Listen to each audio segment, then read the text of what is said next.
Mona Dubey ji Hong Kong से। राधा राधा। राधा वल्लभ श्री हरिवंश महाराज जी, जो बदला नहीं जा सकता उसे स्वीकार कैसे किया जाए और उसमें ही खुश रहना कैसे सीखें? क्या नहीं बदला जा सकता? महाराज जी, जैसे जो चाहते हैं कि बच्चों के साथ जैसे ऐसा नहीं होना चाहिए, लेकिन फिर भी हो रहा है, देख करके दुख हो रहा है। लेकिन विचार बदला जा सकता है ना। दुख और सुख को अनुभव करने वाला विचार है। उसी विचार को यदि हम भगवत प्राण कर दें तो भारी से भारी दुख में भी हम सुख का अनुभव करेंगे। माना प्रारब्ध नहीं बदला जा सकता, विचार तो बदला जा सकता है। क्यों? और सुख और दुख विचार में है। दुख नहीं बदला जा सकता प्रारब्ध भोग का, लेकिन विचार तो बदला जा सकता है। अगर विचार हमारा भगवान में है तो फिर हमें दुख कैसे हो सकता है? आनंद समुद्र भगवान है। विचार हमारा शरीर में है और क्रियाओं में है, तब तो चाहे कोई स्वस्थ शरीर भी हो तो भी उसे दुख भोगता। चिंता, शोक, ये नाना प्रकार की उद्विग्नताएं, भय, विषाद, ये हट नहीं सकता। देहाभिमानी कभी इनसे नहीं हट सकता। कोई भले कोरी बात कहे मैं सुखी हूं, लेकिन हमारा शास्त्र कहता है, हमारे ब्रह्म ऋषियों ने कहा है, जब तक चित्त को भगवदाकार नहीं किया जा सकता तब तक चिंता, शोक, भय, उद्विग्न, विषाद इनसे नहीं बचा जा सकता। तो हम विचार तो बदल सकते हैं ना अपने, और वो विचार बदलने के लिए विवेक चाहिए, और विवेक मिलता है सत्संग में। बिन सत्संग विवेक न हुई, तो सत्संग मिला, विवेक हमारा जागृत हो रहा है, नाम जप करें तो हम सब कुछ बदल सकते हैं। हमारा मनुष्य जीवन कोई पशु जीवन है। परिस्थितियां आती हैं, परिस्थितियों को हम सुख भाव में परिवर्तित कर सकते हैं। अगर हम भगवान से न जुड़े हों तो अभी दुख ही दुख है। हमें पाई वर्ष दुख नहीं है, पाई भर दुख नहीं, एकदम मस्त एकदम। क्योंकि हमारे प्रीतम, हमारे प्यारे प्राणनाथ प्रभु, उनका स्मरण, उनसे चित्त का जुड़ना, तो ये नाशवान शरीर का जो दुख सुख मान अपमान है ये व्याप्ता नहीं है। अगर चित्त भगवान में नहीं है तो लाख उपाय कर लो, लाख रुपया जमा कर लो, लाखों उन्नति की सब डिग्रियां ले लो, कुछ शांति नहीं मिलने वाली। गोस्वामी जी सरल भाषा में कह रहे, तब लगे कुशल न जीव कहूं, सपने हूं मन विश्राम, जब लगी भजत न राम कहूं, शोक धाम तज काम। शोकों का खजाना कामना, जब तक कामनाओं का त्याग करके जीव भगवान का भजन नहीं करता, तब लगी कुशल न जीव को, सपने हूं मन विश्राम। स्वप्न में भी मन विश्राम को प्राप्त नहीं हो सकता। इसलिए आनंद की प्राप्ति, प्रसन्नता की प्राप्ति एकमात्र भगवान के नाम का चिंतन, रूप का चिंतन, लीला का चिंतन, गुणों का चिंतन, या समस्त चिंतनों को त्याग करके स्वरूप स्थिति, ज्ञान मार्ग, भक्ति मार्ग, योग मार्ग, ये स्थापित किए भगवान ने आनंद के लिए। तो हम ऐसा जो बदल नहीं सकते तो उसको हम विचार के द्वारा मंगल में बना सकते हैं। भारी से भारी दुख परिस्थिति भी हमें सच्चिदानंद भगवान के सुख से अलग नहीं कर सकती। अगर सच्चिदानंद सुख नहीं मिला तो ये पार्थिव सुख हमें संतोष नहीं दे सकते, क्योंकि हम भगवत स्वरूप हैं। भगवत स्वरूप चैतन्य घन अविनाशी को ये प्राकृतिक विनाशी सुखों से कभी तृप्ति न हुई है, न होगी। इतिहास साक्षी है। बड़े बड़े चक्रवर्ती सम्राटों का चरित्र पढ़कर देख लीजिए कि उन्हें जो देव सुख मिले उससे भी उनको तृप्ति नहीं। अरे देवराजेंद्र को तृप्ति नहीं हुई, वो एक महात्मा की कुटिया में जाकर के गंदा आचरण करता है। देवराजेंद्र होकर के गौतम ऋषि के आश्रम में जा, इतनी बड़ी सुख सुविधाएं, उसको तृप्ति मिली क्या? लोग सोचते हैं स्वर्ग जाएंगे, अप्सराएं। अरे स्वर्ग का स्वामी मृत्यु लोक के महात्मा की कुटिया में जाके गलत आचरण करने का प्रयास किया। जो फिर आप सब जानते हैं उस कथा को, गौतम ऋषि और अहिल्या के चरित्र को। तो त्रिभुवन में कौन ऐसा है जो देवराजेंद्र से बढ़कर भोग विलासिता एकत्रित कर सके? वो त्रिभुवन पति है, फिर भी उसको शांति नहीं, क्योंकि चित्त भगवान में नहीं। इसलिए सार बात है, यहां की परिस्थितियां दो कर्मों से बनती हैं, शुभ कर्म और अशुभ कर्म। और भगवान कहते हैं अवश्यमेव भोक्तव्यम कृतम कर्म शुभाशुभम, पाप कर्म और पुण्य कर्म का फल भोगना पड़ेगा। जैसे कोई नहीं चाहता मुझे दुख आवे, जबरदस्ती दुख आ जाता है, ऐसे ना चाहो तो सुख आ जाएगा जो आपके कर्म के अधीन। लेकिन भगवत प्राप्ति कर्म के अधीन नहीं है। भगवत प्राप्ति क्रियाओं से नहीं होती, वो हमारा स्वरूप है, विचार से। जितना उत्तम स्वीकृति, उत्तम विचार, वो शास्त्र स्वाध्याय, सत्संग, नाम जप, नाना प्रकार के जो भागवतिक सेवाएं उनके द्वारा पवित्र अंतःकरण से, तब हमारा विचार जो है वो परमानंदमय हो जाता है। विचार ही दुख सुख को देने वाले हैं, क्रियाओं में दुख सुख नहीं है, विचार में है। हम कई बार सुनाया, वर्षा हुई, किसान की खेती लहलाई, बड़ा प्रसन्न हुआ, उसको सुख मिला, और कुम्हार के पात्र रखे थे वो सब भींज करके बेकार हो गए, अब वो दुखी हो गया। एक ही क्रिया से एक सुखी हो रहा है और एक दुखी हो रहा है। दो ब्राह्मणों को एक भगत ने निमंत्रण दिया, दोनों खा के लौट रहे थे, एक का मुंह बहुत उदास था, एक का प्रसन्न था। पूछा, भाई आप उदास क्यों है और आप प्रसन्न क्यों है? बोले, आज तो भोजन का भी जुगाड़ नहीं था, भगवान ने भोजन भी करा दिया और 11 रुपया दक्षिणा भी दी जजमान ने, इसलिए हम खुश हैं। बोले, तुम नाराज क्यों हो? बोले, जजमान को देखकर मन में संकल्प बना था 51 तो देगा ही, लेकिन उसने 11 दिया तो हमारा 40 का घाटा हो गया। अब उसमें बताओ, विचार दुख है या क्रिया दुख है?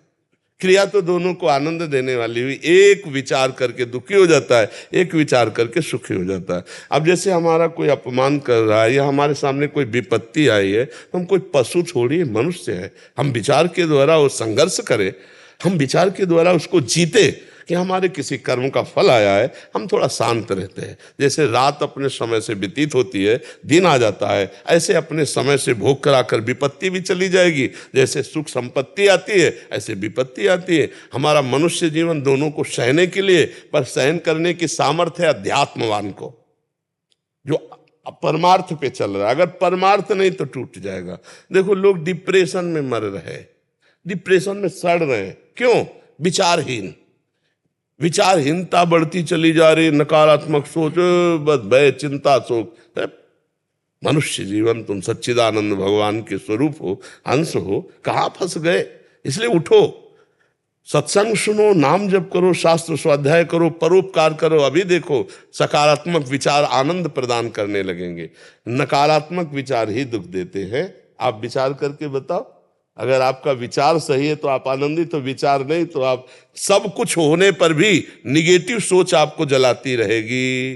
पाप कर्म करने वाला कभी भय रहित नहीं होता, शोक रहित नहीं होता, विषाद रहित नहीं होता, अपने आप मन उसको दंड देता रहता है। और जो सत्कर्म भगवत चिंतन करने वाला है, हर परिस्थिति में, जो विषाद लायक परिस्थिति, उसमें भी उसको विषाद नहीं होता, आनंद होता है। मृत्यु भी उसके लिए महोत्सव हो जाती है, जिसका चित्त भगवान से जुड़ा हुआ है, शरीर राग नष्ट हो चुका है। तो ऐसा समझ रहे हैं आप? राकेश जी प्रयागराज से। राधे राधे। राधे राधे महाराज जी। महाराज जी, प्रभु के चरणों में मन लगाने में कठिन लगता है, चित्त एकाग्र नहीं हो पाता। कठिन इसलिए लगता है कि हमको संसार प्रिय लगता है, प्रभु अपने पर नहीं लगते, पराये लगते हैं। पराये का चिंतन कठिन होता है ना, और जबकि प्रभु अपने है, अपनी आत्मा है, हम भूल से शरीर और शरीर संबंधियों के राग में फंस गए।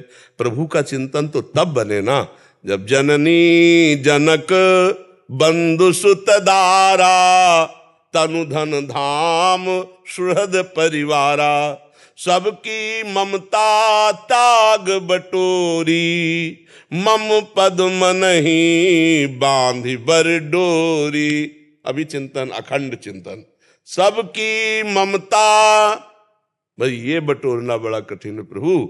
ये अहमता और ममता ही इस जगत में फैल गई, यही हमारे बंधन का कारण बन गई। यद्यपि मैं मुक्त हूं, ना मुझे कभी कोई बांध पाया है, ना मैं बंधा हूं, ना कभी बन सकता हूं, लेकिन मैं स्वयं बन गया। एक अहमता ममता, ये जग में है दुखदाई, ये जब श्री जी की ओर लगे तो हो परम सुखदाई।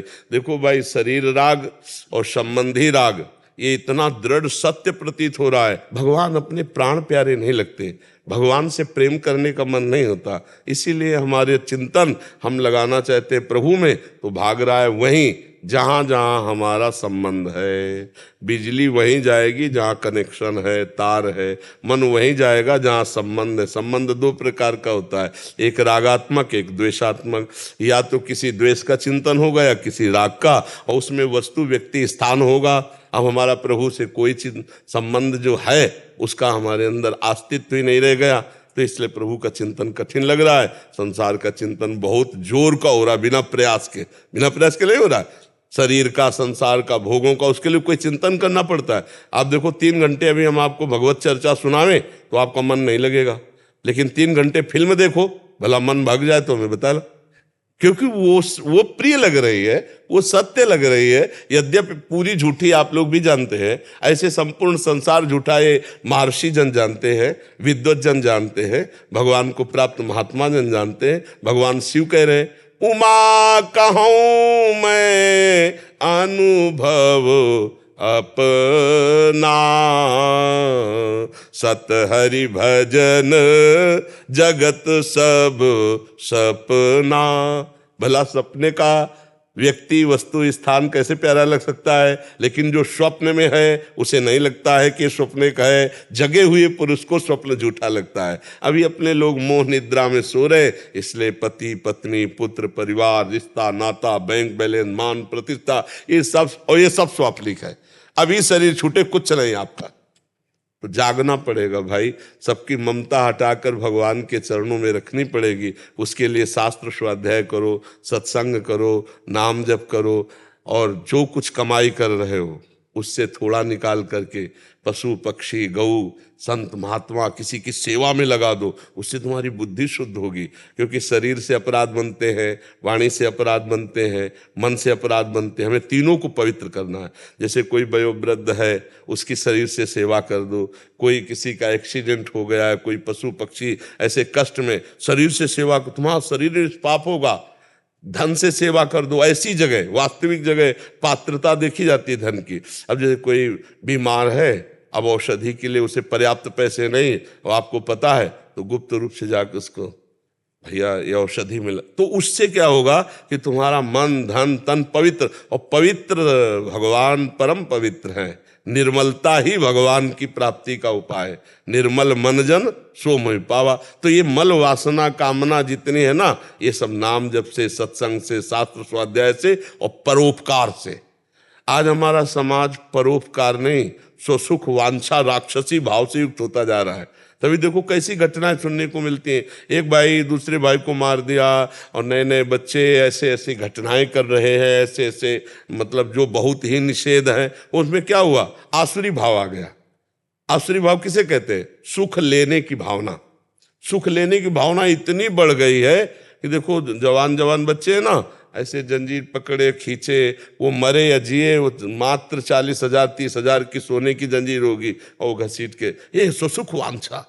अगर हमारे अंदर परोपकार भाव जाए, अभी दैवत्व आ जाए, दैवी संपदा जागृत हो जाए, ये तो नाम जप करो, दूसरों को सुख पहुंचाओ, शास्त्र स्वाध्याय करो, सत्संग करो, और भगवान से प्रार्थना करो, तो मन हमारा धीरे धीरे भगवान में लगने लगे। मन लगने लगा तो जीत गए। मन ही का तो सारा खेल है। मैं ये मन आदत्सो मैं बुद्धि में निवेश है, भगवान कह रहे, तो मेरे में ही निवास करेगा। तो इसलिए नाम जप करो। ऋतुश्री खंडेलवाल जी, जयपुर से। श्री हरिवंश महाराज जी, कोई भी कार्य करने पर पूर्णता निश्चिंतता नहीं आती। मन सदैव उस कार्य की सफल होने के लिए चिंतन में लगा रहता है, क्योंकि भगवान का भरोसा नहीं है, भगवान का दृढ़ भरोसा नहीं है, और भगवान की बातों का हम चिंतन नहीं करते। भगवान ने कहा कर्मण्येवाधिकारस्ते मा फलेषु कदाचन। फल के विषय में चिंता करोगे फंस जाओगे। फलासक्ति ये नया जन्म करवा देगी। इसलिए बहुत सावधान, फल की तरफ समान रहो। सुख दुखे समय कृत्वा लाभा लाभो जया जयो। जय पराजय में, सुख दुख में, लाभ हानि में, फल में समान भाव रखो। कर्म में भगवान के लिए हम कर रहे हैं, हम भगवत प्रीत्यर्थ कर्म कर रहे हैं, अभी आनंद आने लगेगा। अपने लिए कर्म कर रहे हैं, हमें ये फल की प्राप्ति हो, उसमें प्रारब्ध टांग मार सकता है। आपका बुरा प्रारब्ध होगा तो लाख उपाय करो, आप सफल नहीं हो पा सकते। तो हमें कर्म करने का अधिकार है, फल पर भगवान के ऊपर छोड़ देते हैं। फल में समता धारण करें और कर्म करें, और उस कर्म को भगवान को समर्पित कर दें, तो वो कर्म योग हमें भगवत प्राप्ति करा देगा, जो परम फल है, जो परमानंद है। ये कर्मों की आसक्ति ही तो हमें बार बार जन्म मरण में डाल रही है। कर्मों की आसक्ति, फलाशक्ति, फल को हम भगवान के चरणों में समर्पित करते हैं और प्रयत्नशील रहते हैं, शास्त्र सम्मत कर्म करते हैं, निश्चित सुख की प्राप्ति होगी। असत कर्म करना नहीं है, अशुभ कर्म करना नहीं है, सत्कर्म छोड़ना नहीं है। फल चाहे जो आवे उसमें हम समान भाव रखते हैं कि हमारे भगवान जो विधान करेंगे बड़ा मंगल करेंगे, तो आनंद आ जाएगा। और अगर शास्त्र सम्मत नहीं चलोगे तो फिर आनंद की अनुभूति तो होगी नहीं, और सबको समान ही फल मिले ऐसा नहीं है। एक ही कर्म लाखों लोग कर रहे हैं, किसी को उत्तम फल मिलता है, किसी को मध्यम मिलता है, किसी को निकृष्ट मिलता है, किसी को मिलता ही नहीं मिलता। खूब हम दिखावें आपको, पढ़े लिखे डिग्री लिए घूम रहे, कोई नौकरी नहीं, प्रारब्ध काम कर रहा पूर्व का। फल की तरफ अगर हम तभी तो हम भी परेशान हो जाते हैं। आदमी तभी ये शरीर नाश तक की बात सोच लेता है, नहीं। अब किसान आदमी पूरा फल में आसक्त है, पूरी फसल नष्ट हो गई, अब सोचा हम तो बेकार हो गए। विद्यार्थी पूरा, और जब वो फेल हुआ तो अपने को कई जगह ऐसा व्यापार। कल वो हमको एक यहाँ भगत बैठे हुए बता रहे थे कि आजकल मोबाइल में जुआ खेला जाता है। हमको तो पता ही नहीं। तो उन्होंने बताया कि इससे लोग शरीर नाश भी कर रहे हैं, कि लाखों रुपए करोड़ों रुपए हार जाते हैं और फिर अपना शरीर नाश कर लेते हैं। तो हमें लगता है कि थोड़ा अगर अध्यात्म से नहीं जुड़ोगे तो तुम बहुत परेशान हो जाओगे, क्योंकि बहुत बड़ा कर्म का विचित्र रूप है। ऐसा थोड़ी कि आप मेहनत कर रहे हो फल मिल ही जाएगा, नहीं मिले, एक पाई नहीं मिलेगा, ऐसा भी हो सकता है। सरसों की फसल, हम लोग किसानों, तो सरसों की फसल 10 बीघा सरसों पकी खड़ी है। अब सुबह काटना है और शाम के बादल आ गए और वर्षा शुरू हो गई। अब सबके प्राण सूख गए कि वर्षा में फूल जाएगी, और जहां सूर्योदय हुआ वो सब चिटिक जाएगी, सब बेकार चली जाएगी, एक भी दाना नहीं मिलेगा, सब फैल। अब वो किसान बैठे। ऐसे कितने आप क्षेत्र हैं, आप देखो ना, कितने व्यापार हैं, कितने ऐसे क्षेत्र हैं जहां हमारा प्रयत्न जो है निष्फल हो जाता है और हमको असंतोष हाथ लगता है। अध्यात्म बचाएगा उस समय।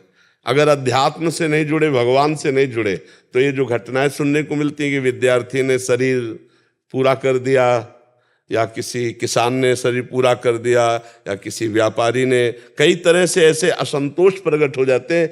हमारा जीना केवल भोगों के लिए नहीं है, हमारा मनुष्य जीवन बहुत। अच्छा, शरीर छोड़ना अगर अंतिम फाइनल होता तो सब छोड़ दे, का परेशानी झेले, लेकिन फाइनल तो नहीं है ना। एक और नया कर्म बन गया, बहुत दुर्गति होती है शरीर छोड़ने वाले की, जिसे हमारे शास्त्र कहते हैं बहुत सबसे बड़ा अपराध है शरीर को नष्ट कर देना, सबसे बड़ा अपराध। और ऐसे को बहुत बुरी दुर्गति प्राप्त होती, प्रेतादि योनियां, जहाँ पानी भी पीने को नहीं मिलता। तो हमें लगता है अध्यात्म से जुड़े तो समझ में आएगा। कभी भगवान के वचनों से जो अमृत टपक रहा है, गीता का कर्मयोग सुने, कर्मयोग पढ़े, तब तो समझ में आए। इसीलिए कोई शास्त्र स्वाध्याय कहाँ कोई कर रहा है। अच्छा, सही माने में शास्त्रों का उपदेश भी मिलना कठिन है, क्योंकि अगर हम शास्त्रों से अर्थ दोहन की भावना रखेंगे, सम्मान की भावना रखेंगे, तो हमें शास्त्र का अर्थ समझ में नहीं आएगा। शास्त्र का अर्थ समझ में तभी आएगा जब हम अध्यात्म को जानना चाहें, भगवान को पाना चाहें, तो वो शब्द खोल देंगे। नहीं तो पढ़ जाओ, कंठस्थ कर लो, दूसरे को सुना दो, लेकिन तुम्हारे आचरण एकदम अपवित्र होंगे, जो बोल रहे हो उसके विपरीत आचरण होंगे। जब तक भगवत प्राप्ति लक्ष्य नहीं बनता, तब तक शास्त्र का सही माने में अर्थ पता नहीं चलता है। तो हमें लगता है कि बड़े महापुरुषों ने जो टीकाएं की है, तो गीता जी पढ़ो, सत्संग सुनो, और जो कर्म है उसे करो, लेकिन फल में समान भाव रखो। फल में समान भाव वही रख सकता है जिसका भगवान से संबंध जागृत हो चुका है, कि ठीक है आज ऐसी समस्या है, असफलता है, भगवान कर्तुम अकर्तुम अन्यथा कर्तुम सर्व समर्थ है। जिनके एक संकल्प से अनंत ब्रह्मांड बनते हैं, वो कल हमारे लिए व्यवस्था कर देंगे। आज मैं असहाय हूँ, असमर्थ हूँ, दुखी हूँ, आज मेरी परिस्थिति है, लेकिन वो करुणा निधान है, वो जरूर कोई न कोई मंगल विधान हुआ और जीव सुखी हो जाता। सुदामा जी के खाने को नहीं था और द्वारिकाधीश पर दृढ़ भरोसा था ना, तो जैसी द्वारिकापुरी वैसी सुदामापुरी बनी ना। हाँ, ये पक्का समझो, भगवान महान लक्ष्मीपति हैं। तो जिसका भगवान से संबंध स्वीकृत होता है, वो हर परिस्थिति को झेल जाता है कि यार आज ऐसा है तो कल भगवान मंगल विधान करेंगे। अब भगवान से संबंध है नहीं, वो परिस्थितियों से को केवल अपना सुख दुख माना था कि अब की बार जो फसल हुई अब तो हम निहाल हो जाएंगे, और उसके विपरीत हो गया, अब वो क्या करे, अब उसको ये लगता है अब तो शरीर पूरा कर दे, बेटी का ब्याह था, बच्चों की पढ़ाई, हर तरह। और हम कहते हैं अगर उस समय भगवान का भरोसा है तो कोई ऐसा रास्ता निकल आएगा जिससे सब सहज में हो जाएगा, सब सहज में हो जाएगा। भगवान बहुत कृपालु है, सबके हृदय में बैठे, एक एक सेकंड सबको देख रहे हैं, सबको देख रहे हैं। इसलिए हमें लगता है भगवान का आश्रय लिया जाए, कर्म फल में समान भाव रखा जाए और खूब नाम जप करो, सत्संग जरूर सुनो। हाँ, और अगर आपकी रुचि बन जाए तो गीता जी ले आओ। देखो श्री स्वामी राम सुखदास जी ने बहुत बढ़िया टीका की है, साधक संजीवनी उसका नाम है। आप गीता प्रेस से मंगवा लीजिए और कर्म योग आप पढ़ करके देखिए, बहुत सुंदर टीका की है, तो आपको समझ में आ जाएगा, फलाशक्ति का नाश हो जाएगा। शास्त्र स्वाध्याय संतों के वचनों से बहुत सुंदर विवेक उत्पन्न होता है और विवेक ही हमको कर्म बंधनों से बचा सकता है।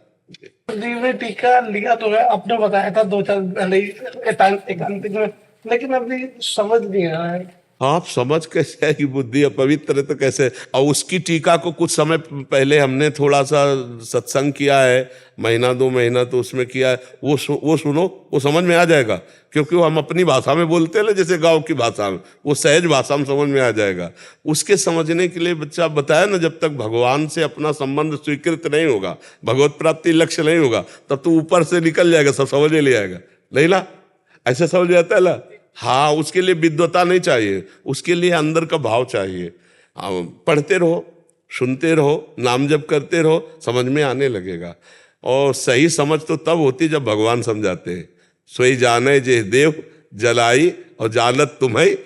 वो सच्चा ज्ञान तो भगवान ही हृदय से देते। लगे रहो, कभी न कभी जगत गुरु कृपा करेंगे और ज्ञान प्रकाशित से जुड़े हैं ना, पहले बड़ा कुछ जीवन खराब, आपने सब सुना। नहीं, भगवान सब संभालते हैं, हम सब भगवान के दास हैं, उन्हीं की कृपा से सबका मंगल होता है। निमित्त वो किसी को बना दे, मंगल भवन तो वही है। हाँ, वो जो हमारा मंगल कर रहे हैं वही आपका मंगल कर रहे हैं। हाँ, ये जरूर है कि वो इस शरीर को निमित्त बनाकर इससे बुलवा रहे, तो आपको लग रहा है इधर नहीं, इधर नहीं, वो भगवान से ही रहा है, निमित्त किसी को बना सकते हैं वो। डॉक्टर रोहित जी, राधे राधे महाराज जी। महाराज जी, मैं निरंतर रूप से भगवान के मंदिर व नाम जप भी करता हूँ महाराज जी। क्या निरंतर रूप से भगवान के मंदिर व नाम निरंतर रूप से भगवान का मंदिर, इसका अर्थ हम नहीं समझे। मैं निरंतर मंदिर जाता हूँ। निरंतर नहीं, नित्य, क्योंकि निरंतर शब्द अलग है, उसका अर्थ अलग है। निरंतर माने होता है अव्यावृत, अखंड। तो मंदिर में हर समय बैठे रहते हैं तो उसमें भी अखंड नहीं हो सकता, क्योंकि शौचालय जाओगे, लघु शंका जाओगे, उसे हम निरंतर नहीं कह सकते, नित्य। हाँ, अब नित्य। महाराज जी, मैं नित्य भगवान के मंदिर व नाम जप करता हूँ महाराज जी। बचपन से ही स्वप्न अब में नाम जप में तुम्हें कितना नाम जप करते हो? मैं एक माला विधि करता हूँ। एक माला में कितना समय लगता है? 30 से 40 सेकंड। आए 40 से 40 सेकंड।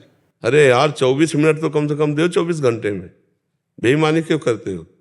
24 मिनट समय दो माला में, जितने माला हो जाए। आज से 24 मिनट तो दो 24 घंटे में, ठीक है?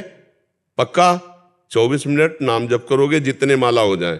माला नहीं जानते पर 24 मिनट तुम्हें जप करना है। अच्छा, मंदिर जाते हो तो क्या करते हो? मैं जयपुर में श्री गोविंद देव जी का मंदिर है जी। मैं महाराज जी वहाँ पर कीर्तन होता है वहाँ, तो उस कीर्तन को मैं अटेंड करता हूँ। हाँ, ठीक है। पहला काम, जब ठाकुर जी के सामने गए, पहले हाथ जोड़े, फिर साष्टांग दंडवत किए, फिर ठाकुर जी के मंदिर की 4 परिक्रमा की, फिर कीर्तन में बैठ गए, फिर प्रणाम करके वापस लौट गए। ठीक है ना? रोज से इतना करना, 24 मिनट नाम जप करना, और कभी किसी का अहित मत करना। डॉक्टर हो, जो भी मरीज आवे, जिस भी विधान से, जो भाई अलग अलग विधान है ना, कि कोई होम्योपैथिक, कोई, अब हमें तो पता नहीं कौन से आप डॉक्टर हो, कौन से डॉक्टर हो? मैं फिजियोथेरेपिस्ट हूँ। फिजियोथेरेपिस्ट, ये क्या होता है? हाँ, तो मरीज को भगवान का स्वरूप मान कर, क्योंकि भगवान सबके अंदर है, जितना ज्ञान है आप उसकी डॉक्टरी कीजिए। उचित जो भेंट है वो जीवन यापन के लिए ले लीजिए। 24 मिनट नाम जपना शुरू कीजिए। मंदिर में जैसे कहा वैसे जाइए। फिर आगे 1 महीने बाद कभी आना हो ना, तो हमें बताना कि लाभ आपको क्या हुआ है। नहीं, ये आध्यात्मिक दवाई है, इसमें पक्का जैसा हम कहे वैसा चलो, फिर देखना एक बार श्री कृष्ण को साष्टांग जो प्रणाम करता है, उन्हीं को गोविंद देव जी कहते हैं। वही मदन मोहन, वही वाक्य बिहारी, वही राधा रमण, वही राधा वल्लभ है। एकोपि कृष्ण कृतः प्रणामो दशाश्वमेधा अवर्तेन तुल्य दशाश्वमेधि पुनरेपि जन्म कृष्ण प्रणामी न पुनर्भवाय। एक बार भगवान श्री कृष्ण को साष्टांग दंडवत करने से 10 अश्वमेध यज्ञ के अवभृत स्नान का फल मिलता है। पर 10 अश्वमेध यज्ञ करने वाले को श्री कृष्ण प्रणाम करने वाले में बड़ा अंतर है, क्योंकि 10 अश्वमेध यज्ञ करने वाला स्वर्ग जाएगा, भोग भोगेगा, पुनः मृत्यु लोक आएगा, लेकिन कृष्ण प्रणामी न पुनर्भवाए, उसका अंतिम जन्म माना जाता है। जो रोज भगवान श्री कृष्ण को, अब आप जाओ 4 परिक्रमा करो, प्रणाम करो, कीर्तन करो, किसी की निंदा मत करना, किसी के दोष मत देखना, सर झुकाया चले आए। 24 मिनट एकांत में बैठ करके नाम जप करो। जो मरीज आवे उनको भगवत भाव से देखो। जितना ज्ञान है अर्थ की प्रधानता न रखते हुए उनकी सेवा, उनको रोग निवृत्ति की भावना से जो आपको ज्ञान है वो प्रयोग कीजिए। आप फिर देखिए आपको कैसा अनुभव होता है, आनंद का अनुभव। कोई नशा मत कीजिए, कोई गंदा आचरण मत कीजिए, क्योंकि नशा और गंदा आचरण ये छेद है। जैसे मटकी में जल डालो और छेद कर दो तो भरेगी नहीं, आनंद का अनुभव नहीं होगा। ऐसे व्यभिचार आदि गंदे दोष और मदिरा और अन्य नशा ये कभी जीवन में ना आने पावे। है क्या? पक्का शराब नहीं पीते? हाँ, कभी पीना मत। तो ऐसे दोस्त मत बनाना जो तुम्हें पीने के लिए प्रेस करें, दबाव डालें अपनी दोस्ती का, ठीक है? गंदा आचरण जीवन को नष्ट कर देता है, आज नहीं तो कल पक्का परिणाम, पक्का उसका जो है पतन ही होगा। इसलिए व्यभिचार और व्यसन इन दोनों से बचते हुए जैसा कहा वैसे चलो। फिर कभी मिलना, बताना कैसी दवा रही, कैसा आनंद आपको लग रहा, ठीक है? महाराज जी ये कह रहे थे कि इनके सपने में ना भगवान श्री कृष्ण और अन्य देवी देवता के दर्शन इनको होते रहते हैं। एक बार स्वप्न में श्री कृष्ण आ गए ना तो जानते हो, देखो रे देखो ये नंद का छोरा बरछी मारे जाता है, बरछी सी तिरछी चितवन की पैनी छुरी चलाता है, हमको घायल देख बेदर्दी मंद मंद मुस्काता है, ललित किशोरी जखम जिगर पर नोन पूरी बुरखाता है। अरे अभी जाला कहा है, एक बार स्वप्न में आ गया ना ललित त्रिभंगी तो किसी काम का नहीं रह जाता हो, है? हाँ, सिसकना तड़पना, बस ये जीवन। हा कृष्ण, हा कमल लोचन, हृदय की दशा बदल जाती है। अभी ये सब मायाकृत है, अभी सच्चिदानंद नहीं है, ठीक है? चुप रहो। जो स्वप्न में आते हैं ये मंगल लक्षण है, भगवान आप पर प्रसन्न है, बस चुपचाप आगे चलते रहो। इसका महत्व मत रखो, ये सब अभी मायाकृत है, अभी सच्चिदानंद नहीं है। सच्चिदानंद जब आएंगे तो बात बदल जाएगी, ठीक है? स्वप्न में भी अगर वो आ गए तो बात बदल जाएगी, बात बदल जाएगी। ऐसे सच्चिदानंद श्री कृष्ण का स्वप्न, श्री कृष्ण के लिए जागृत स्वप्न सुषुप्ति का भेद थोड़ी, वो तो हमारे लिए है। वो चाहे तो सुषुप्ति में आ जाए, चाहे जागृत में आ जाए, चाहे स्वप्न में आ जाए, वो तो वही है ना। और एक बार जिसको भगवत साक्षात्कार हो गया वो जीवन मुक्त हो जाता है, ये पक्का। भगवत साक्षात्कार जीवन मुक्त हो जाता है। अभी ये मायाकृत है, अभी सच्चिदानंद नहीं है। अंकुश जी लुधियाना से। श्री हरिवंश। राधा वल्लभ श्री हरिवंश। महाराज जी मैं अमृत वेला के दौरान गुरुद्वारे में बिछाई गई मैट्स की सेवा करता हूँ, चारपाई सफाई आदि की सेवा करता हूँ। मैंने देखा है दिन भर में बहुत सारा देग प्रसाद फर्श, महाराज इनका भाव ये था कि जहाँ प्रसाद बढ़ता है वहाँ काफी सारा गिर जाता है। कुछ तो जो उठाने वाला होता है उठा लेते हैं, कुछ वो उसके साथ ही पाँव के तले के साथ ही चिपक जाता है नीचे। तो महाराज जी ये चिंतित होते हैं कि उस प्रसाद के बारे में चिंतित हूँ कि मैंने महाराज जी सत्संग में सुना है कि प्रसाद की कितनी अहमियत है। मुझे चिंता होती है कि कहीं मेरी इस सेवा के द्वारा कोई पाप तो नहीं आपका पाप नहीं, लेकिन हमको उन जनों से प्रार्थना करनी है कि जो लोग प्रसाद लेते हैं अगर उनके कानों में शब्द पड़े तो प्रसाद बहुत महत्वपूर्ण होता है। एक एक कण प्रसाद का बहुत उतना ही लो जितना पा सकते हो, और ऐसे सावधानी से लो कि वो पैरों के नीचे ना गिरे। अगर तुम्हारे द्वारा लिया हुआ प्रसाद और फिर वो गिरता है, उसका तिरस्कार होता है, तो तुम्हारे पुण्य नष्ट हो जाएंगे। इसलिए प्रसाद उतना ही लो, लेना चाहिए प्रसाद, भगवत प्रसाद गुरु प्रसाद लेना चाहिए, पर उतना ही लो जितना आप बहुत सम्मान से पा सकते हो। ऐसा मत लो कि पाया और वो कोई होटल का भोजन नहीं है कि आपने आधी थाली पाया और आधी थाली फेंक दिया, या आप ऐसे ले लिए कि बिखरता हुआ चला गया। प्रसाद का सम्मान करो, कहीं भी प्रसाद लो तो थोड़ा लो और उसे बहुत स्वाद से पाओ। क्या हो भाग्य, हमें प्रसाद, थोड़ा प्रसाद में महत्व रहेगा। आप भोजन की तरह ले लिए और आप थोड़ा बचा दिया, ऐसे नहीं, प्रसाद में ऐसा नहीं होता। ऐसा नहीं होता। प्रसाद उतने ही लेना चाहिए जितना आप पा सकते हो, जितने का सम्मान कर सकते हैं। सम्मान एक भी दाना, जैसे हम लोग प्रसाद है ना, प्रसाद के पात्र को भी पानी से धो के उसमें किनका ना, मान लो हाथ में लिया तो बहु से हम चाट करके प्रसाद फिर हाथ धोएंगे जाकर कि वो एक चावल या एक भी किनका ना लगा रहे। तो ये बड़ी असावधानी लोग करते हैं। जो इस तरह आप जो प्रसाद की गति बता रहे हैं कि वो पैरों के नीचे भी गिर जाता है, तो जिनके भी पैर पड़ते हैं उनका भी सुकृत नष्ट होता है, और जिनके द्वारा ये क्रिया होती उनका भी सुकृत नष्ट। जैसे मैं सेवा करता हूँ तो मेरे भी कभी कभी पैर लग जाते हैं। मुझे लगता है कि पहले ऐसी व्यवस्था कर दी जाए कि प्रसाद को समेट दिया जाए, फिर पोछा लगाते हुए हम चलें, कुछ ऐसी व्यवस्था की जाए। जैसे मेरे साथ सेवा हो रही है, वो नाली में चला जाता है, बाद में मुझे भी पाप चढ़ेगा। नहीं, अब वो तो धुलाई करनी तो है ही, पर हम प्रसाद शब्द से हमें तो ये प्रार्थना करनी कि नाली में जाना या पैरों के नीचे गिरना या इस तरह से अपमान करना किसी को भी नहीं करना चाहिए। अन्न तो ब्रह्ममय है ही, लेकिन जब भगवान या गुरु को अर्पित कर दिया है तो प्रसाद हो जाता है, फिर उसका विशेष सम्मान करना चाहिए। ऐसी क्रिया नहीं होनी चाहिए। पर आप सेवा में सफाई में है तो फिर उसमें आप सेवा कर रहे हैं, आप प्रसाद का अपमान तो कर नहीं रहे हो, आपके अंदर पीड़ा भी है, इसलिए आपको तो कोई दोष नहीं लगेगा। मैं 1 महीना गुरुद्वारा ही नहीं गई, इसी टेंशन, सेवा ही नहीं की मैंने।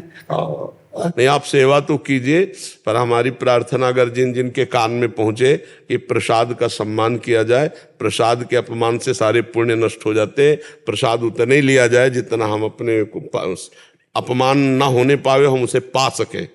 इसके अलावा जैसे कहीं का भी प्रसाद मिले तो बहुत, अब हम जैसे चरणामृत लेते हैं तो आप देखना हम ऐसे लेते हैं कि एक बूंद भी जमीन में ना गिरे, कपड़े में गिरे। चरणामृत ले लिए, प्रसाद ले रहे तो बहुत संभाल के प्रसाद, किसी पात्र में, पात्र तो मिलते ही होंगे जैसे, हाँ, तो पात्र में उतने ही लो जितना आप चाट चाट के पा सकते हो, उसमें दाना भी नहीं रहना चाहिए।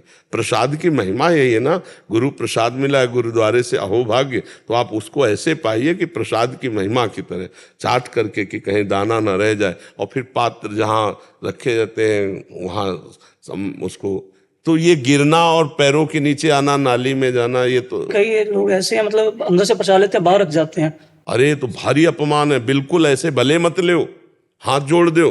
अगर तुम्हारे को नहीं पाना है, ऐसा तुम बहुत बड़े आदमी हो कि भाई यहाँ का कैसे पावे, तो फिर हाथ जोड़ दे, ना ले आओ। ये तो भारी अपराध है, प्रसाद का तिरस्कार है, सब नष्ट हो जाएगा। महाराज उसको उठा के कहाँ रखें फिर? वैसे कितना खाओगे तुम अकेले में? तो अब क्या कहे, मतलब क्या कहे उस प्रसाद को फिर? महाराज जी गाय आदि को डाल सकते हैं? हाँ, फिर सब अब क्या करे, जैसे ऐसे तो गाय आदि को पवा दे, जो पशु आदि हैं उनको पवा दे, पर वो भी मौज आई तो पाए नहीं तो छोड़ के चल दे। प्रसाद का अपमान तो होता है ना, अब हम कैसे बताएं। यहाँ भी देखा जाता है कभी कभी, जैसे बाहर के परिक्रमा मार्ग, वो जो लोग भक्तजन हैं जो मतलब उसका महत्व नहीं जानते, वो ज्यादा सा डाल लेते हैं और फिर आधा खाया और आधा वहीं छोड़ के चले गए। नहीं, अन्न का तो ऐसे अपमान नहीं करना चाहिए। प्रसाद शब्द से जुड़ जाने पर तो उसका सम्मान करना चाहिए। सुनने वालों को अब ये ज्ञान जरूर हो जाना चाहिए कि प्रसाद का अपमान करने से सारे सुकृत नष्ट हो जाते हैं। ये कोई साधारण बात नहीं। ना लो, अच्छा है ना, जैसे हाथ जोड़ लिए ना, ऐसे प्रणाम कर चले गए, कोई बात नहीं है। वो आप बच तो गए, अपराध से तो बच गए, पर हाथ, जैसे कोई कह रहा है प्रसाद ले लीजिए तो आप कुछ मत बोलिए, ऐसे हाथ जोड़ लीजिए, आप चले जाइए, आप मत लीजिए, तो उसमें अपराध नहीं बनेगा। लेकिन आपने ले लिया और फिर फेंक दिया या ऐसे, वो अपराध बन जाएगा। मान लो हाथ जुड़ा, राधा राधा राधा, आप ऐसा नहीं कि हम सब जगह लें ही, हमारी भाई भावना नहीं है या हमारे अंदर जगह नहीं है, तो हम प्रणाम किया, अपना चले गए। प्रणाम जरूर कर ले, जैसे कोई प्रसाद दे रहा है तो ऐसे राधा राधा राधा।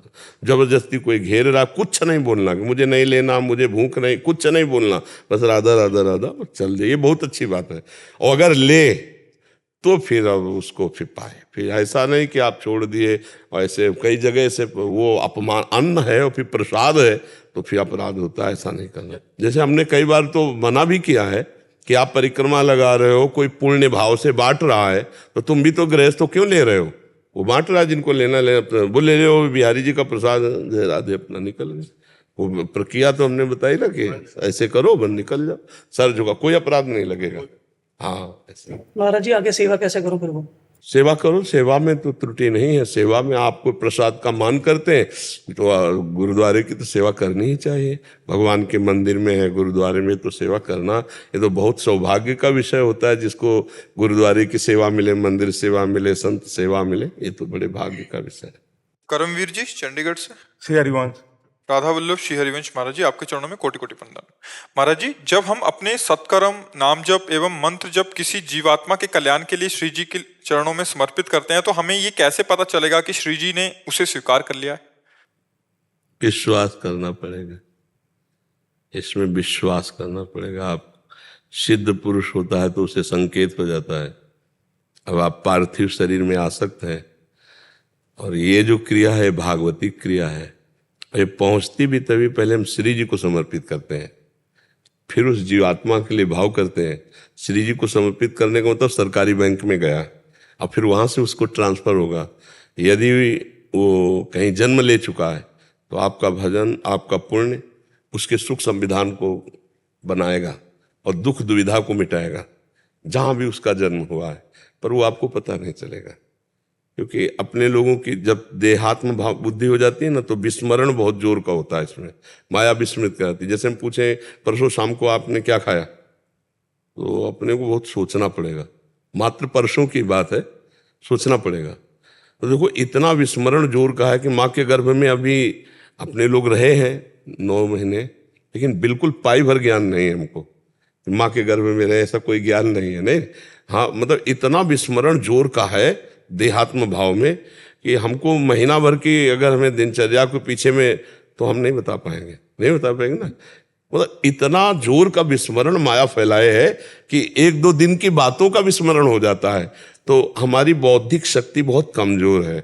उसके लिए हमको चाहिए त्रिकालज्ञ बुद्धि। तब हमें पता चलेगा कि हमारा जो दिया हुआ भजन है अमुक जीव अमुक जगह था वहां पहुंच गया है, ये हम देख पाएंगे। तो इस पर हमें केवल विश्वास काम करेगा कि भगवान सर्वज्ञ है, सर्वशक्तिमान है, सर्व रूपों में है। उस जीव का मंगल करेंगे तो भगवान पर विश्वास करते हुए वो ये कार्य करते हो मान लेते हैं। जब हम समर्पित कर दिया तो उसके पास पहुंच जाएगा। ये लौकिक बुद्धि में हमारी बुद्धि काम करती है। तो जैसे हम बैंक से किसी को दें तो आपके मैसेज आ जाएगा कि आप पहुंच गया है, नहीं तो ऐसे जब सिद्ध पुरुष होता है तो उसको मैसेज तो आपको भी आता है, लेकिन आपकी स्मृति वहां तक नहीं है, सूक्ष्म में, स्थूल देह में है। और अगर आप ध्यानस्थ तो आपको मैसेज समझ में आ जाएगा कि अमुक जीव अमुक जगह है, वहां पहुंच गए। पर इसके लिए त्रिकालज्ञता होनी चाहिए, सर्वज्ञता। तो देहाभिमानी को सर्वज्ञता नहीं होती, जो देहातीत होता है वो सर्वज्ञ होता है। अच्छा, इस मार्ग में जब वो देहातीत होता है तो फिर व्यक्तित्व तो नहीं रह जाता, तो वो केवल भगवान देखता है सर्वत्र। फिर वो ये करेगा नहीं जो आप कर रहे हैं कि किसी जीव के निमित्त दान, क्योंकि सब जगह अपने भगवान को देखता है और अपना देह भाव छूट गया है तो अब उसका कोई कर्म नहीं रह गया, तो दे तो क्या दे, समझ लेला। जो उस कोटि का पहुंच गया उसका ये होता नहीं, और जिसका ये होता है तो उस कोटि का है नहीं, इसलिए उत्तर समझ में नहीं आता। वह क्या पहुंच जाता है, पक्का विश्वास करो, पहुंच जाता है, पक्का विश्वास करो। यहाँ का जैसे पिंडदान है, यहाँ का मंत्र जाप है, यहाँ का दान पुण्य किसी हम जीव को दें, अपने बाप बाबा पर बाबा या किसी भी अन्य को भी, तो वो पहुंच जाएगा, पक्का पहुंच जाएगा। और जैसे सिद्ध पुरुष होता है तो उसको समझ में आ जाता है तत्काल। जैसे दुर्वासा जी को सुदर्शन चक्र ने पूरे त्रिभुवन में दौड़ाया, तो जब भगवान के समीप गए तो भगवान ने कहा अब ये सुदर्शन मेरे कहने से नहीं रुकेगा। अम्बरीश जी का अपराध किया, वही जब आदेश करेंगे तब। तो अम्बरीश जी ने जानते हो क्या कहा था, मन वचन कर्म से यदि मैं भगवान का निरंतर भजन करता हूँ, वो सारा भजन मैं दुर्वासा जी को देता हूँ, उसके प्रभाव से सुदर्शन जी तत्काल शांत हो गए, तत्काल शांत हो गए। तब दुर्वासा जी ने विचार किया कि मैंने अपराध किया और मुझ अपराधी को पूरे जीवन का भजन दे दिया, तो चरणों में लौट गए कि आज मैंने भगवान की भक्ति की महिमा देख ली।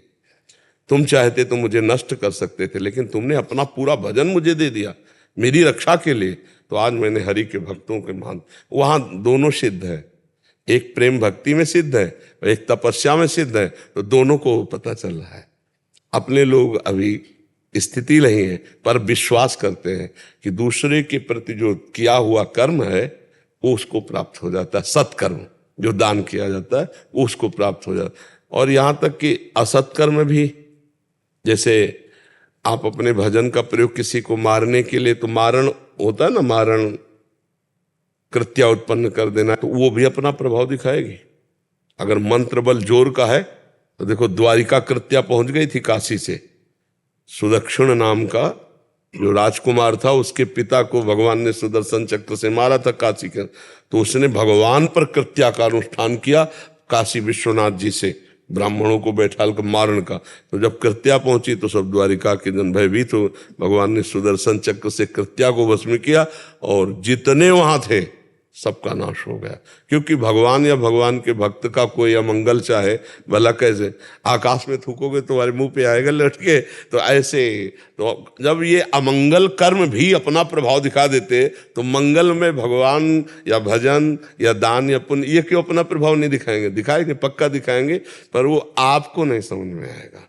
जिसके प्रति दिया उसका तो मंगल हो जाएगा, पर आपको समझ में नहीं आएगा। पर एक जरूर संकेत आपको समझ में आएगा, आपका हृदय शीतल हो जाएगा। आनंद है महाराज जी। हाँ, आपका हृदय शीतल हो जाएगा और संतोष जैसा लगेगा कि बिल्कुल ऐसा ही है। ऐसा। तो ये संकेत है आनंद का कि वो काम हो रहा है, उसके प्रति जो आपने किया वो पहुंच गया, ऐसा है। अब सिद्ध हो तो फिर दिखाई देगा, पक्का दिखाई देगा, अमुक योनि में था, अमुक उत्थान हो गया, अमुक लाभ मिल गया। और करना चाहिए, इसीलिए परिवार के लोग मनाते हैं कि हमारे एक लड़का हो जाए, कम से कम एक संतान हो जाए, तो पिंड दान करेगी वो हमारे, अगर हमसे नहीं बन पाया तो हमारे कल्याण के लिए उपाय करेगी। कथा है, भागवत है, दान है, पुण्य है, वो जब हम देते हैं तो उस जीवात्मा का मंगल होता है, चाहे पिता की हो, चाहे पितामह की हो, किसी की भी हो। महाराज जब पुत्र रूप में पुत्र जीवात्मा आई थी, जो जब उसका शरीर शांत होने वाला था, तो जैसे आपने विधि बता रखी है, ब्रज रज लगा के, चरणामृत दे के और अपने सारे सत्कर्म उसको दे के श्री जी के चरणों में अर्पित करके इसका जीव का कल्याण हो। और महाराज जी उसके बाद फिर 6 घंटे का अखंड राधा नाम कीर्तन उस जीवात्मा के निमित्त करवाया। बहुत जैसे सुंदर। आपके हाँ, आदेश है, जैसे आपकी ये तो बहुत बड़ी बात है, बहुत सुंदर है, बहुत। तो इसमें संशय मत करो। हाँ, उसका पक्का मंगल है, पक्का मंगल होता है। तो माता पिता यही चाहते कि हमारे संतान हो, किस लिए? क्यों? हमारी कुल परंपरा को चलाए और हमारा उद्धार हो जाए। तो उद्धार करना रुपया पैसा से नहीं होता, वो होता है भजन से। जैसे हमारे पास तो कुछ, तो जो पक्का मतलब कहते हैं कि अगर भगवत प्राप्त हो जाती, 21 पीढ़ियां तर जाती, फिर माता पिता तो माता ही पिता है, तो पक्का। अब जैसे संतान है, बाढ़े पुत्र पिता के कर्मा, अगर पिता महान कर्म करने वाला है तो अगर पुत्र के कमजोर भी कर्म है तो भी महानता को प्राप्त हो जाएगा। क्योंकि पिता है ना, जैसे पिता अपनी संपत्ति पुत्र के नाम कर दे तो हो जाएगी, और ना करे तो सरकार के हिसाब से हो जाएगी। मान लो पधार जाए तो सरकारी नहीं हो जाएगी। ऐसे ही अगर पिता पुण्यात्मा है, धर्मात्मा है, तो पुत्र का भी मंगल उसमें होता है। और अगर पिता अधर्माचरण करने वाला रहा और पुत्र महात्मा हो गया तो उसका कल्याण हो जाता है। जब हिरण्यकश्यप को भगवान ने, तो प्रहलाद जी ने हाथ जोड़कर कहा, प्रभु हमारा पिता आपका विरोध करता रहा, आपके कारण मैं आपका हूं, इस कारण मेरा भी बहुत, तो कहीं उसकी दुर्गति तो नहीं होगी? तो भगवान ने कहा, तुम्हारे जैसा पुत्र जिसके हो जाए उसकी दुर्गति कैसे हो सकती है? तो पिता से पुत्र के और पुत्र से पिता के ये संबंध है, परम मंगल हो जाता है। तो वो जीव आया ही था आपसे कल्याण कराने के लिए। तो ये जो राधा नाम है, ये जो मंगल कार्य, पक्का विश्वास रखो, उसका परम मंगल। महाराज जी हृदय में आनंद है पूरा, कोई नहीं, बहुत यही अध्यात्म का फल है कि ऐसी परिस्थिति में भी आपका हृदय आनंदित है। नहीं तो मान लो पुत्र है, वही पुत्र है, वही अंतर ध्यान हो गया, तो अब वकालत तो दुनिया की सब किस काम का है? नहीं, फिर लगता है ना निराशा, जीवन अंधकार। लेकिन आप प्रसन्न है, यही अध्यात्म का फल है। हाँ, नहीं, बिल्कुल खूब आनंदित रहो, उसको भी आनंद रहेगा और आपको भी आनंद, क्योंकि भगवान से जुड़ने वाले का सर्व मंगल होता है। और ये तो पक्का समझ लो, जो जितने दिन के लिए यहाँ आया है उतने दिन ही रहेगा, जाना तो पक्का है, हम तुम सबको जाना है। छुन्नी जी कानपुर से। जय जय सब गुरुदेव भगवान। गुरुदेव भगवान आपके चरणों में कोटि कोटि प्रणाम। महाराज जी, गुरु मंत्र का जब आसन के अतिरिक्त और कहाँ और किस किस अवस्था में कर? शरीर अपवित्र ना हो, हर समय जप सकते हो। शरीर अपवित्र हो रहा, जैसे आप शौचालय में हो वहां गुरु मंत्र नहीं जप सकते। नाम जप कर सकते हो, लघु शंका कर रहे हो, गुरु मंत्र नहीं, मुंह जूठा है, गुरु मंत्र नहीं जप सकते। पवित्र अवस्था है तो हर समय गुरु मंत्र जप सकते हो। बस इन दशाओं में देख लो, जब शरीर अपवित्र की बात हो तो नाम जप करे उस समय भी खाली न रहे। जिसमें नमो नमः प्रणव आदि मंत्र में लगे वो पवित्र अवस्था में जपे जाते। वो ऐसा नहीं कि आपका जूठा मुंह है, आप गुरु मंत्र जप रहे, आप लघु शंका में, आप शौचालय में, आपके वस्त्र पवित्र हैं, आप गुरु मंत्र, ऐसा नहीं। नाम तो अपवित्र पवित्रो वा सर्वावस्थांग तो पिवा यह स्मृत पुंडरीकाक्षम सवायाभ्यंतरा शुचि, बाहर भीतर से वो परम पवित्र नाम कर देता है। नाम तो कभी भी जप सकते हैं, लेकिन मंत्रों की मर्यादा है, अपवित्र दशा में मंत्र ना जपे जाएं। गुरुदेव भगवान, राधा नाम जप का उत्साह मन में बहुत तेजी से होता है, फिर भी नाम जप की निरंतरता नहीं बन पाती, नाम जप का क्रम टूट जाता है। मैं बहुत परेशान हूँ, क्या करूं? देखो, परेशान होने की तो बात नहीं है। परेशान शब्द भक्ति में नहीं होता, भगवत में अध्यात्म में परेशान नहीं है। ना स्वयं उद्विग्न होना है, ना किसी को उद्विग्न करना है। उकताया हुआ मन योग में नहीं लगता है। बहुत गंभीर और धैर्यता की 100 में कुछ % लगने लगा ना, जहां 100% हम संसार का चिंतन करते थे, अगर 10% हम भजन में लगा दिया तो 90% लग जाएगा। सोचो, अनंत जन्मों का संसारिक मन, अभी कुछ समय से हम उसे 10% लगा पाए तो हमने बहुत बड़ी विजय प्राप्त कर ली। 90% हम उस पर परेशान नहीं होना, उकताना नहीं है, धैर्य पूर्वक इस मार्ग में चला जाता है। अच्छा, सिद्ध पुरुष का स्वाभाविक भजन होता है, साधक को करना पड़ता है बार बार जिह्वा से। अगर हमारा उपांशु जप नहीं हो रहा, मानसिक जप नहीं हो रहा, तो हम वाचिक तो कर राधा राधा राधा राधा राधा राधा राधा राधा राधा राधा राधा राधा राधा। अब इसमें देखो, आप जप के देखो, मन लगने लगेगा। धीरे धीरे जैसे जैसे पवित्रता आएगी वैसे वैसे अंतर में उतरता जाएगा। पहले वाचिक, फिर उपांश, फिर मानसिक, फिर रोम रोम आनंद से पुलकित होकर के जप में लग जाता है। देखो, ऐसे महापुरुष हुए कि वो जहां जिस वस्तु को छू लेते थे उससे नाम चलने लगता। महाराष्ट्र में तुकाराम जी के जहां चरण पड़ते वो भूमि बोलती विठ्ठल विठ्ठल। जनाबाई के कंडे से निकलता था विठ्ठल विठ्ठल विठ्ठल।